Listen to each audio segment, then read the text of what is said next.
was scared to try to learn to scream for over 10 years, even though I really wanted to. Why? Because I was terrified of damaging my voice. Whenever I felt pain, dryness, burning, or itchiness when I practiced, I'd stop immediately, thinking I'd done serious damage. But today, as a professional screaming coach who's taught over 2,000 people, I see the same fear stop most people too. But here's the truth.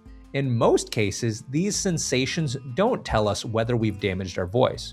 So I'm going to show you a quick, simple exercise to test if you've actually caused damage. This way you can practice with confidence. So here's why this test works. So vocal damage changes your vocal range, meaning that if you've abused your voice through screaming, then your clean singing range will be affected. But on the other hand, if your range is intact, you're most likely fine. And this test/exercise will show you your full singing range. So here's how to do the test. So before you scream, pull out your phone and press record. And I want you to record yourself doing the following. I'm going to press record. Okay, so then I want you to make this sound.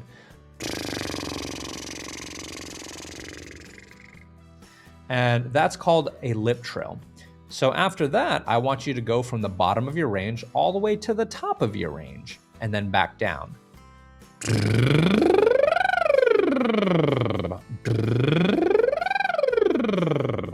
And this is called a lip trill siren. And it doesn't need to be perfect. We're just establishing a baseline of your healthy range before you start screaming. After that, do your screaming practice. I am screaming, I am practicing. I've been working on the railroad all the livelong day. Now, whenever you feel discomfort, dryness, scratching, or anything that makes you worried, stop. And then afterwards, listen back to the recording you made before starting to scream.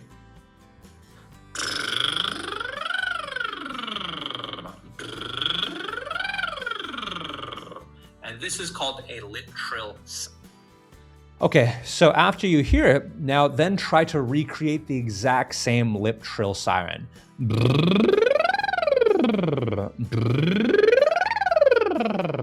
And if you can recreate the same sound without any missing parts of your vocal range, you most likely haven't done damage. And so as you do this, you'll start to realize something kind of crazy. In the majority of cases, even if you feel scratching or itchiness or burning or something that makes you want to cough, you'll still have the same range you did before. That's what matters most. So as a side note, here's a mistake I used to make when testing my vocal range.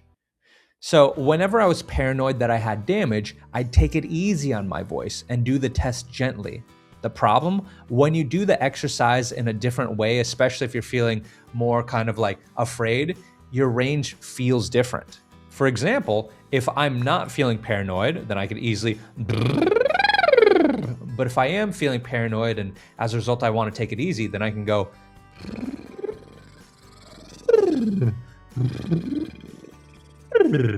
and hopefully you can tell that it's much harder for me to hit the same notes. And when that happens, I used to psych myself out and I would think, oh man, I've hurt my voice. When all that really happened was that I just changed how I did the exercise. So when you do the retest, you have to do it the exact same way you did it in the baseline. Same effort, same intensity. When to worry. So you may have done damage if there are certain parts of your range that you can't recreate like you did in the first recording. And if you still feel like you have missing sections after about a week, then there is the possibility that there is some damage. Then I would say rest, take a vocal break, take a week, take 2 weeks off and see if your range recovers. If not, then consider seeing a local ENT just so that they could just double check and make sure that you're good to go. But if you do this test, you'll likely find that in like 99.99% of cases, your voice is going to be fine. So as a recap of the vocal damage test, record lip trill sirens before screaming to establish a baseline, practice your screams, and then if you feel paranoid, like you're feeling discomfort or anything that makes you question if you've hurt yourself, then do the lip trill siren again using the same technique and the same range while listening to the recording that you made at first, just to see if there's any difference. Okay, so now you know how to test whether your voice has taken damage, but how do you actually create proper metal screams without worrying about damage in the first place? Well, if you want to learn safe screaming techniques, I've got a free training that walks you through different types of screams step by step, and it'll also show you how to get free live feedback from me in case you feel like you need somebody to just ask questions. All this stuff is free. Just click the link in the description to get access to it.